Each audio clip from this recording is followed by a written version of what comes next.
Comment faire quand on a envie d'apprendre à s'aimer et à se libérer de son moi toxique, cette partie de nous qui ne nous aime pas et qui n'a pas envie de nous aimer? C'est ce qu'on va voir dans cette vidéo. Bienvenue dans les Sagesses de Fanette, je m'appelle Françoise. Sur cette chaîne, je partage du contenu, des conseils, des techniques et des astuces pour vivre avec sérénité, apprendre à mieux se connaître, gagner en clarté et récupérer son pouvoir personnel. Pour récupérer son pouvoir personnel, c'est important de reconnaître qu'on a donné notre pouvoir, qu'on a gaspillé notre pouvoir en le donnant à une partie de nous qu'on appelle le moi toxique. Le moi toxique, c'est la partie de nous qui ne nous aime pas du tout, qui n'a pas envie qu'on s'aime. C'est la partie qui nous empêche de nous épanouir, qui nous empêche de croire en nous, qui nous empêche d'oser, qui nous empêche d'avoir des rêves, en tout cas qui nous empêche d'essayer de les réaliser, qui trouve des excuses. C'est la partie de nous qui procrastine, c'est la part de nous qui a peur du regard des autres, c'est la part de nous qui a peur du jugement des autres, c'est la part de nous qui n'aime pas être nous, qui n'a pas envie qu'on soit nous, c'est la part de nous qui se fait du mal, qui s'auto-sabote, qui se rabaisse, qui s'humilie soi-même, c'est la part de nous qui a honte de soi, qui a honte d'exister. Le moi toxique, c'est la part de nous qui nous empêche de nous épanouir, qui nous empêche de croire en nous, qui nous empêche d'avoir des rêves, qui nous empêche d'oser. C'est la partie de nous qui ne s'aime pas, qui nous fait du mal, qui nous sabote, qui nous humilie, qui n'a pas envie qu'on soit nous, qui n'a pas envie qu'on soit authentique, qui n'a pas envie qu'on avance, qui n'a pas envie qu'on évolue, qui n'a pas envie qu'on aille mieux. Cette part de nous qui est toxique, elle croit qu'on n'a pas droit au bonheur et elle fait tout pour essayer de nous prouver qu'elle a raison. Le moi toxique, c'est la part d'ombre qu'on a tous en nous. C'est l'ego blessé qui réagit, qui essaye de nous dire quelque chose. Et cet ego, il a besoin de guérir. Il a besoin de guérir de ses blessures, il a besoin de guérir de ses traumatismes. Et pour nous faire comprendre qu'il a besoin de guérir, il a trouvé un truc imparable qui s'appelle les schémas répétitifs. Donc il va répéter des situations encore et encore pour qu'à un moment donné, on se pose des questions en se disant mais comment ça se fait que ce genre de situation, je n'arrête pas de les revivre même quand j'ai décidé que je ne les vivrai plus. C'est à travers nos schémas répétitifs qu'on va finalement prendre conscience de cette part de nous qui est dans l'ombre, qui est le moi toxique. Donc un schéma répétitif, c'est quelque chose qu'on reproduit parce que c'est quelque chose qu'on a vécu très souvent dans l'enfance. Et donc, tout au long de notre vie, jusqu'à ce qu'on en prenne conscience, évidemment, le même genre de situation va se présenter à nous. Enfin, ou peut-être que c'est nous qui les attirons d'ailleurs. Par exemple, si pendant votre enfance, vous ne vous êtes pas senti écouté, eh bien vous allez recréer des schémas qui vont se répéter dans lesquels vous allez ne pas vous sentir écouté. Donc vous allez attirer à vous des gens dans votre vie, sociale, amicale, amoureuse, professionnelle, qui ne vont pas vous écouter. Et donc ça va à chaque fois réactiver la blessure initiale d'enfance. Ça va à chaque fois provoquer et réactiver cette blessure, et à chaque fois ça va réactiver le ressenti que ça vous procure.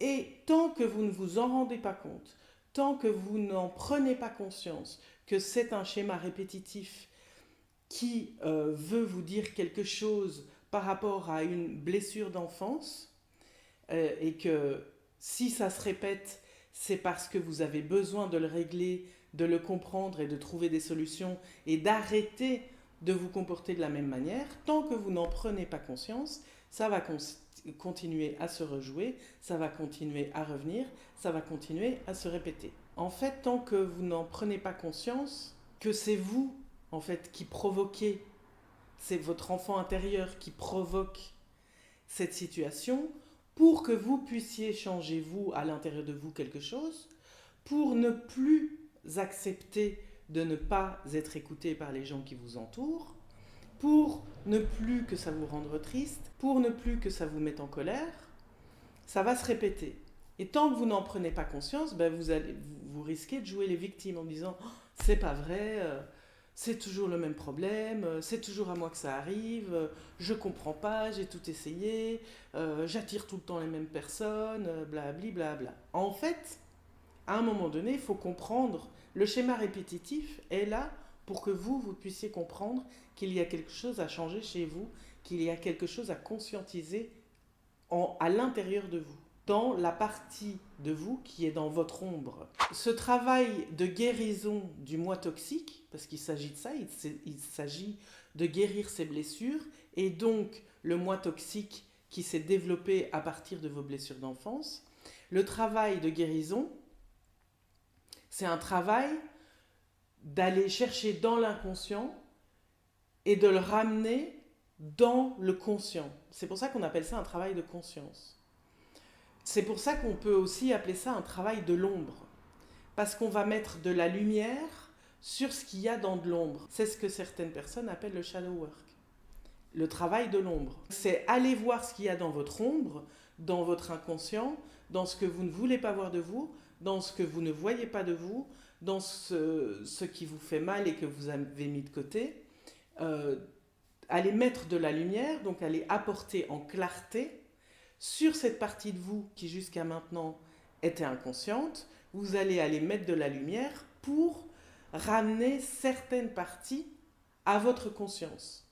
Ça va vous aider à voir et à regarder et à observer votre réalité, votre environnement, votre vie, votre quotidien, avec plus de clarté, avec plus de lumière. Donc c'est là, c'est dans votre partie d'ombre que vous allez trouver le moi toxique, les blessures d'enfance, tout ce qui est schéma répétitif, les croyances limitantes, les comportements déviants, les mémoires traumatiques, tout ce que vous avez refoulé, tout ce que vous avez réprimé, tout ce que vous avez mis de côté. Et pourtant, ça fait partie de vous. Et d'une manière ou d'une autre, votre inconscient va faire en sorte que ça se manifeste dans votre vie, dans votre réalité quand même. Quand on a été sécurisé, quand on s'est senti protégé, quand nos besoins fondamentaux ont été importants pour les adultes qui prenaient soin de nous pendant notre enfance, on va devenir des adultes sécures, des adultes qui se sentent bien, des adultes qui n'ont pas peur, des adultes qui ne se sentent pas limités. Donc, si on est un enfant sécurisé, on va devenir un adulte sécurisé, un adulte sécure, qui se sent bien dans sa vie, qui est dans son pouvoir personnel et qui s'y sent bien et qui sait qu'il a un pouvoir personnel et c'est très bien pour lui, ça lui va très bien. J'en connais pas beaucoup des gens comme ça, mais ça existe. S'il y en a parmi vous, manifestez-vous, ça m'intéresserait d'avoir une discussion. Si on a été insécurisé pendant l'enfance, on va grandir et devenir adulte avec les mêmes insécurités qu'on avait pendant l'enfance. Ça nous suit en fait.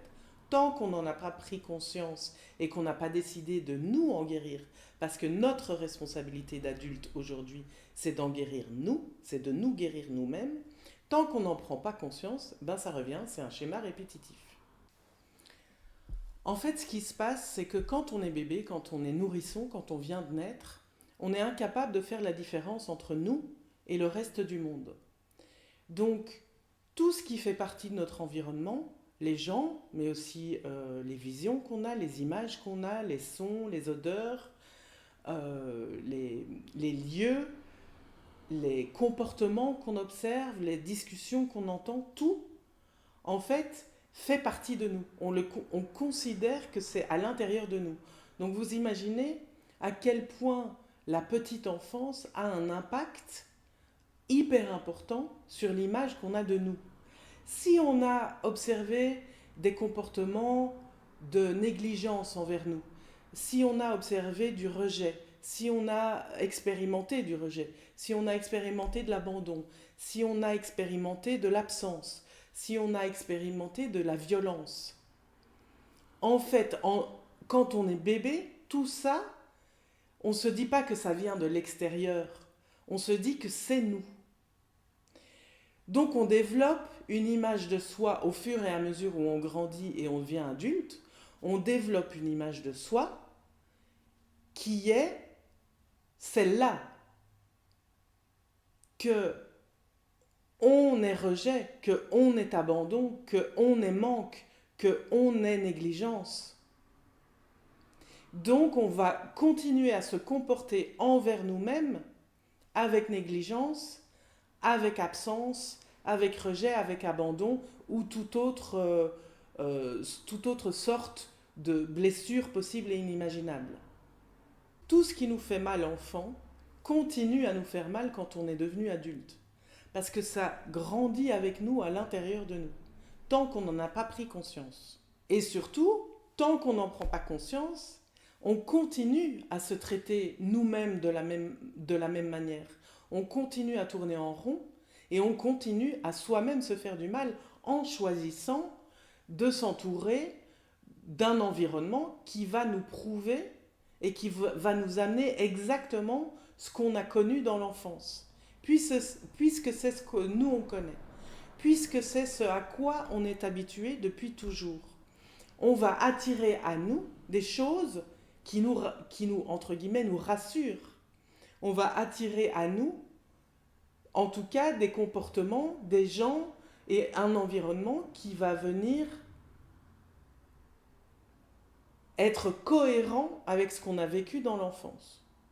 Moi, par exemple, il y a une phrase qu'on m'a beaucoup répétée pour m'expliquer comment j'étais quand j'étais bébé. C'est « Oh, t'étais tellement gentil, tu pleurais pas, t'attendais sagement dans ton lit qu'on vienne te chercher. » Et en fait, c'est une phrase qui m'est restée et restée et restée. Et j'ai construit la croyance que si je voulais être aimée, il fallait surtout pas que je sois un problème pour qui que ce soit. Donc, et c'est encore un truc qui me vient, c'est un réflexe de croyance en fait, c'est une croyance réflexe, c'est une réaction première. Quand je suis en train de relationner avec quelqu'un, quelle que soit la personne, j'ai une petite phrase qui me vient en tête, qui me dit « Surtout, ne sois un problème pour personne. Tu ne peux pas causer de problème à ces gens, ou à cette personne, ou X ou Y. » Mais j'ai ce truc, ce réflexe premier de surtout ne sois pas un problème. Ne fais pas de bruit, ne dérange personne, parce que sinon, il va t'arriver des bricoles, en gros. J'ai l'impression que je vais me retrouver dans une situation horrible, que je ne vais pas savoir m'en sortir et que surtout je vais être rejetée. Parce que ma plus grande blessure, moi, c'est le rejet. Donc, si je suis un problème pour les gens, je vais être rejetée. Et bien, vous savez ce qui se passe ? J'ai attiré à moi des gens pour qui j'étais un problème. En tout cas, je n'étais pas une solution. Et je me suis sentie rejetée toute ma vie. Jusqu'à temps que j'en prenne conscience, je me suis sentie pas assez toute ma vie. Jusqu'à temps que j'en prenne conscience et que je me dise attends, là il y a un schéma répétitif quand même, si tu veux que ça s'arrête, il faut prendre le temps d'y réfléchir et d'observer vraiment ce qui se passe. Donc j'ai fait un travail énorme qui a pris vraiment beaucoup de temps et qui, je pense, va encore prendre énormément de temps. Mais c'est grâce à ça que j'ai, au fur et à mesure, commencé à changer mon environnement et commencé à attirer à moi des gens qui ne sont plus dans ce schéma-là. Et c'est une des manières que j'ai eu de récupérer mon pouvoir personnel. J'avais donné mon pouvoir à des gens qui allaient me rejeter ou me faire sentir rejetée. Parce que très souvent, je me suis sentie rejetée, ça ne veut pas dire que ces personnes-là ont cherché à me rejeter. Parce que ça va dans les deux sens, hein. C'est toujours les deux. C'est à la fois, je me suis sentie rejetée, et moi-même, j'ai beaucoup rejeté des gens, des personnes dans ma vie. Parce que ça va dans les deux sens. Quand on a la blessure, quand on a une blessure, donc en l'occurrence la blessure de rejet, on va se sentir rejeté et on va aussi rejeter les autres. Et par la même occasion, se rejeter soi, tant qu'à faire. Soyons pratiques. Une des manières que j'ai trouvées pour récupérer mon pouvoir personnel, ça a été d'arrêter mon pouvoir à ce moi toxique, à cette partie de moi qui cherchait le rejet. Parce que c'est ce que je connaissais. Je ne connaissais que ça. Donc je le recherchais. Et bien en arrêtant de donner mon pouvoir à cette partie de moi, j'ai récupéré mon pouvoir personnel. Apprenez à vous observer, apprenez à vous écouter, apprenez à repérer les schémas répétitifs dans votre quotidien, dans votre environnement, dans votre réalité. Apprenez à repérer les comportements, les blocages que vous mettez en place, l'autosabotage. Apprenez à repérer vos blessures. Apprenez à repérer quelle forme ça prend dans vos relations, dans votre travail, dans votre relation à vous-même, dans votre couple, dans vos amitiés, dans vos activités, dans les groupes dont vous faites partie. Apprenez à vous observer. C'est par là que ça commence. Observez-vous comme si vous étiez à l'extérieur de vous. Changez de point de vue. C'est comme ça que vous allez pouvoir commencer à récupérer votre pouvoir personnel et à vous construire la vie qui vous convient.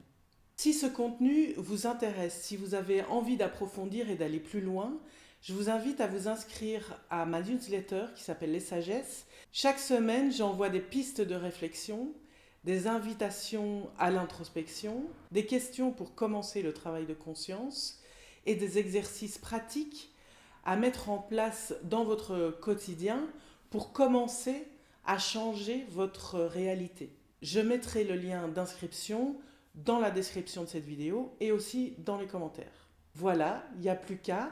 Je vous retrouve très bientôt et d'ici là, prenez soin de vous.